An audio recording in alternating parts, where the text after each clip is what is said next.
Hi friends, నా పేరు Surendra. Welcome back to my channel. Promo చూసాక అబ్బబ్బబ్బబ్బబ్బబ్బబ్బబ్బబ్బా! కమల్ హాసన్ అని మీకు ఎంతమందికి అనిపించింది? నిఖిల్‌ని చూస్తే కామెంట్ చేయండి. ఎందుకంటే ఆయనన్న పాయింట్‌ని ఆయనన్న పాయింట్ కరెక్టా? తప్పా? అని నిర్ధారించాల్సొస్తే ఆ పర్సనే చెప్పెళ్ళింది బజ్ ఇంటర్వ్యూలో. అసలేం చెప్పింది ఏంటి? ప్రోమోలో ఏమన్నాడో మాట్లాడుకుందాం డీటెయిల్‌గా.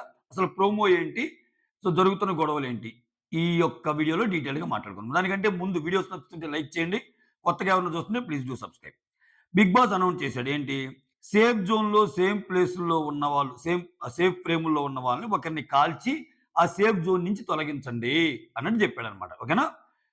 ఇక్కడ అవినాష్ వంతొచ్చినప్పుడు నేను విష్ణుప్రియని తొలగిద్దాం అనుకుంటున్నాను. ఎందుకంటే ఈ గేమ్ నాకు సెట్ అవ్వదు అని చాలా సార్లు అనింది అని అంటాడు. ఒక్కోసారి ఇండైరెక్ట్‌గా అంటది విష్ణుప్రియ. నాది నత్తి బ్రెయిను, ఈ గేము నేనెలా ఉంటే అలా ఉంటాను. బిగ్ బాస్ నాకు సెట్ అవ్వదు. బిగ్ బాస్ నాకు సెట్ అవ్వదని అసలు బయటే అంది. అసలు ఇది తీసేయండి. ఇన్ ఇంటికొచ్చాక గాదు. బయటే ఆ వీడియో చాలా వైరల్ అవుద్ది. బిగ్ బాస్ లాంటి షో నాకసలు అవ్వదు. ఎందుకుండాలి మనం ఒకరింటికి బోయి మన ఇల్లు మనకుండంగా ఇట్లాంటిది. ఈవెన్ ఇంట్లోకొచ్చాక గూడా ఏంటో నా గేమ్ అందరితో పోల్చుకుంటే తక్కువని ఆమె చాలా సార్లు అనిద్ది. కాపోతే ఈ గేమ్ నాకు సెట్ అవ్వదు అని విష్ణుప్రియని అవినాష్ అంటున్నాడు. నేనెప్పుడు అలా అనలేదు అన్నట్టు విష్ణుప్రియ అంటుంది.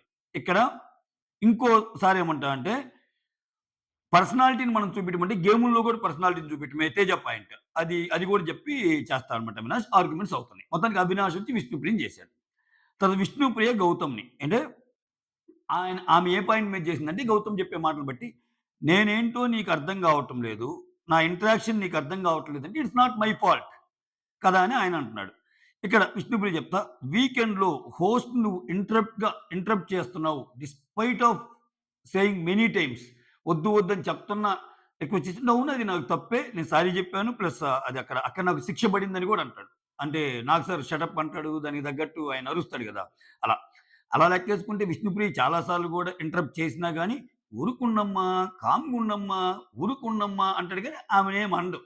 ఆమె హోస్ట్ వచ్చినప్పుడు అందరికంటే ఎక్కువ మాట్లాడేది గానీ, అందరికంటే కొంచెం ఎక్కువ అడ్వాంటేజ్ తీసుకొని మాట్లాడేది గానీ ఆ అమ్మాయే. ఓకే. ఆ పర్టిక్యులర్ పాయింట్‌లో ఆయన మీద కంటిన్యూయస్‌గా నాకు సార్ మాట్లాడుతుంటే ఇతను కొంచెం ఓవర్ బోర్డ్ అయ్యాడు. ఓవర్ బోర్డ్ అయ్యి ఏదో చెప్పాలనుకున్నాడు. అది వినకుండానే ఆయన తిట్టాడు. షటప్ అన్నాడు. ఏదేదో అనేసాడు. ఓకేనా? రైట్. అదే ఆయన చెప్తున్నాడు. ఒకవేళ నేను తప్పు చేసినా దానికి శిక్ష కూడా పడిందని చెప్తున్నాడు. తర్వాత నిఖిల్ వచ్చి గౌతమ్. ఇది మెయిన్ పాయింట్. పృథ్వీ, నేను ఇంకెవరు డిస్‌రెస్పెక్ట్ చేస్తే డిస్‌రెస్పెక్ట్ అన్నట్టు, నువ్వు మాత్రం చేస్తే అది డిస్‌రెస్పెక్ట్ కాదా? అంటే నేనెప్పుడు అలా చేశాను చెప్పు అన్నట్టంటే ఆయన ఏదో ఎగ్జాంపుల్ చెప్పినట్టున్నాడు. సో, అయితే ఇప్పుడు ఇన్ని రోజులు ఈ ఈ ఈ ఫైర్ రాలేదే, ఇన్ని రోజులు ఎందుకు ఇలా చేయలేదే అంటే, నువ్విలా పోర్ట్రేట్ చేస్తున్నావు గదా! లాస్ట్ వీక్‌లో అయినా సరే నేను ఈ నిజమేదో చెప్పాలి కదంటే, అప్పుడు ఏది నిజం? ఇన్నాళ్ళు ఉన్న కమల్ హాసన్, నిఖిల్ నిజమా? కమల్ హాసన్ అనేది ఆయన అనలేదు. నేనంటున్నా. ఎందుకంటే ఆయన నటన కొంచెం కమల్ హాసన్ లాగానే ఉంటది నిఖిల్‌ది. ఇన్నాళ్ళు ఉన్న ఆహ్, ఈ నటన, ఇన్నాళ్ళు ఉన్న ఈ నిఖిల్ నిజమా? ఇప్పుడున్న నిఖిల్ 2 నిజమే. 2 నిజమే అన్నట్టు ఆయన ఏదో పాపం ఉధృతంగా ఇంకా 14థ్ వీక్ కదా! నన్ను నేను ప్రూవ్ చేసుకోవాలి. ఓ పక్క తేజ ఎళ్తానేమో టాప్ 2లో ఉన్నాడు. టాప్ 1లో ఎవరు లేరు. టాప్ 2 మీరెవరు రావాలన్నా ఆయన కొట్టి రావాలి ఇది అన్నాడు కదా!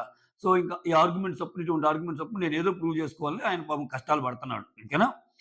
ఆ తర్వాత ఇక్కడేదో మధ్యలో యష్మి టాపిక్ వచ్చినట్టుంది. అట్లయితే యష్మిని వాడుకుంది నువ్వే అన్నట్టు. ఇది చాలా సార్లు ఈ టాపిక్ వచ్చింది. స్టార్టింగ్ గూడా గేమ్ పరంగా ఆహ్, యష్మి అంటది గదా! సోనియా ఉన్నప్పుడు వాళ్ళిద్దరిని నువ్వు వాడుకుంటున్నావు గేమ్ పరంగాని. ఇక్కడ గేమ్ పరంగానే. ఇక్కడ మళ్ళా తప్పు అర్థం చేసుకునే ఛాన్స్ ఉంది. గేమ్ యష్మిని వాడుకుంది నువ్వే గేమ్ పరంగానే టక్కన లేచి ఏం మాట్లాడుతున్నావు? ఆ! ఏం మాట్లాడుతున్నావు? మూసుకొనుండు. ఇంకొక్కసారి మాట అన్నావో, అబ్బో! ఇంకోసారి మాట అంటే కొడేస్తాడేమో అనిపించింది నాకు. ఇంకోసారి మాట అన్నావా? అది ఇది అన్నట్టు ఆహ్, చ చెప్తా ఏది పడితే అది మాట్లాడకు. నోటి నుంచి అది ఇది అన్నట్టు అంటాడు. ఓకేనా? ఇక్కడ మనము ఈ విషయం చాలా సార్లు మాట్లాడుకోవాల్సొస్తే థర్డ్ పర్సన్స్ మాట్లాడుకోవటం వేస్ట్. ఇప్పుడు 'యష్మి' గురించి నిఖిల్ 'యష్మి' గేమ్ చెడిపోవటానికి గేమ్ పరంగా 'యష్మి'ని వాడుకున్నాడా లేదా తెలియటానికి ఎవరు చెప్తే పర్ఫెక్ట్‌గా ఉంటది? 'యష్మి' చెప్తే పర్ఫెక్ట్‌గా ఉంటదిగా. ఇప్పుడు ఒక వ్యక్తి ఆ మాట అన్నప్పుడు ఆ వ్యక్తే మీరు బజ్ ఇంటర్వ్యూ చూస్తే మీ అందరికీ నేనేదో చేసినట్టు కనిపిస్తది గానీ ఆయన చేసింది ఎందుకు కనిపియలేదు? ఆయనకి నా మీద ఉన్న ఫీలింగ్స్ ఎందుకు కనిపియలేదు? ఆయనకి నా మీద ఉన్న ఫీలింగ్స్ ఎక్స్‌ప్రెస్ చేశాడు. ఆయన టీ షర్ట్ ఏసుకున్నప్పుడు నేను ఉడికిపోతున్నాను అన్నట్టు అన్నారు గానీ ఆయనతో డాన్స్ చేసినప్పుడు నేనెందుకు కోపమొచ్చింది? విష్ణుప్రియకి ఎందుకు చెప్పాడు? ఇవన్నీ ఏంటి? ఇవన్నీ ఫీలింగ్స్ ఏంటి? సడెన్‌గా నామినేషన్‌కొచ్చేసరికి మార్చేసాడు. సడెన్‌గా లవ్ స్టోరీ చెప్పమన్నప్పుడు ఇది చెప్పాడు. అప్పుడు నాకు అర్థమైందని యష్మి చెప్పింది. సో, ఇక్కడ నువ్వేదైతే చేస్తున్నావో వేరే పర్సన్స్ విషయంలో, ఆ పర్సన్సే చెప్తున్నారు కదా! యష్మి చెప్పింది నీ గురించి.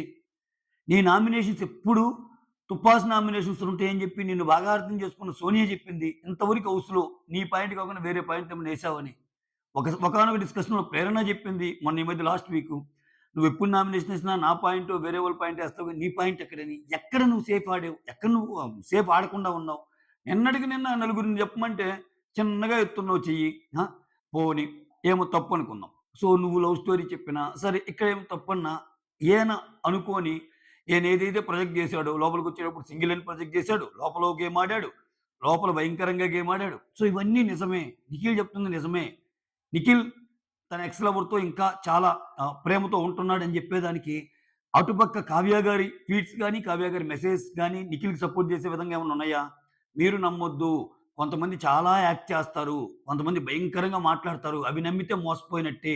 ఇటువంటి ఫేక్ పర్సన్స్ నమ్మొద్దు అని అక్కడ ఎపిసోడ్ అవ్వడంతోనే ఇక్కడ ట్వీట్ చేసిందంటే ఏమన్నట్టు?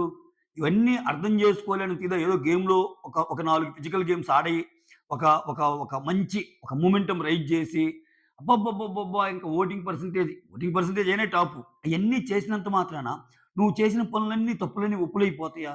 నువ్వు చేసిన నువ్వు చేసిన ఏదైతే తప్పిదాలన్నీ కరెక్టే‌ని అయిపోతాయా? ఒక్కరోజు లాస్ట్ రోజు నువ్వు ఏదో ఎగిరినంత మాత్రాన? తెలీదా జనాలకి? తెలీదా? సో, జనాలు పిచ్చోళ్ళు అని ఆయన అనుకుంటున్నాడు. ఎందుకంటే ఈజీగా చేయొచ్చు మ్యానిపులేట్ అని. కానీ బయట కూడా సిట్యుయేషన్ ఏందంటే ఆయన ఆయన అనుకున్నట్టే ఎళ్తుంది గదా! ఎందుకంటే ఆయనకి ఓట్లు పడుతున్నాయిగా ఎక్కువ. ఓట్లు పడుతున్నాయి ఇన్ని వారాలున్నా అంటే ఓకే. నా ప్రదర్శనకి జనాలు మెచ్చినట్టుందని అనుకునే ఛాన్స్ ఉంది. కాకపోతే నేనేమంటున్నా అంటే ఏ పాయింట్స్ అయితే ఆయన ఎవరి గురించి అయితే పెడుతున్నాడో అవి చర్చకొచ్చినప్పుడు అసలు ఆయన దాంట్లో జరిగిన దాంట్లో ఏమన్నారు బయటకొచ్చి? యష్మి బయటకొచ్చి ఏం మాట్లాడింది? ఓకే. యష్మి బజ్ ఇంటర్వ్యూ చూడండి. నిఖిల్ గురించి ఏం చెప్పిందో క్లియర్‌గా ఉంటది. ఇంకేం అవసరంలా. ఇప్పుడు యష్మి విషయంలో మనం తలలు బాదుకుంటుకోవాలి తలలు బా బా బాదుకోవాల్సిన పనిలే. యష్మి విషయంలో ఎవరు ఎలా బిహేవ్ చేశారన్నది క్లియర్‌గా తెలిసింది. యష్మి విషయంలో ఒక్కసారి వద్దన్నాక ఫుల్ స్టాప్ పెట్టేసాడు గౌతమ్. పెట్టేసి వద్దక్క అన్నట్టు అన్నాడు. బట్ ఎవరు? నువ్వు కంప్లీట్‌గా యష్మినేదో ఇది జేయబోయి, యష్మిదే తప్పు నా విషయంలో అన్నట్టు బిహేవ్ చేసావని జెప్పి అందరూ అనుకున్నారక్కడ. అక్కడ అనుకోనిదెవరు? Not only Gautam. అందరూ అనుకున్నారు. ఎక్కడొచ్చి ఎందుకు మళ్ళా 'ప్రకాష్ రాజ్' నటన చేస్తున్నాడో అర్థం కాలా. ఇంకేం లేదు లాస్ట్ వీక్ గదా! కొంచెం డోస్ పెంచి చేస్తే నటన యెస్! సేఫ్ గాదు నిఖిల్. మంచి అబ్బా! చూసావా నిఖిల్‌లో ఫైరెస్ట్ ఫైరోబ్యః అన్నట్టు కొడితే ఇంక నిఖిల్ పీఆర్‌లు దంచితే అబ్బా! ఇదిరా అసలు నిఖిల్ అంటే. ఇన్నాళ్లురా అదిరా నిఖిల్, ఇదిరా నిఖిల్ అని అనుకోవాల. అనుకోవడానికి లేని ఒక దీన్ని తెచ్చుకొని ఇది జేస్తున్నాడు. ఆ! సో, గేమ్ పరంగా ఆయన ఫిజికల్ గేమ్స్ ఎలా ఆడింది తెలీదా? సో, టార్గెట్‌గా ఆహ్, గేమ్ ఫిజికల్ గేమ్ అయినా ఆయన మనుషుల్ని ఇది జేసింది తెలీదా? ఆయన వల్ల ఎంతమందికి దెబ్బలు తగిలినాయి తెలీదా? ఎప్పుడు గేమ్స్ పరంగా రైజ్ చేయలేదే గౌతమ్. నువ్వు తప్పు ఆడావు. నీ వల్ల నాకు ఈ దెబ్బ తగిలింది, ఈ దెబ్బ తగిలిందని. పాయింట్స్ వచ్చినప్పుడు పాయింట్స్ మాత్రమే పెట్టగలుగుతున్నాడు. ఇన్నాళ్ళు లేని పేరు ఇప్పుడు ఎందుకొచ్చింది? ఇన్నాళ్ళున్న నిఖిల్ కరెక్టా? ఇప్పుడున్న నిఖిల్ కరెక్టా అని అంటున్నాడు. రెండూ కరెక్టే అంటున్నాడాయన. సో, మీకేమనిపించిందో కమెంట్ చేయండి.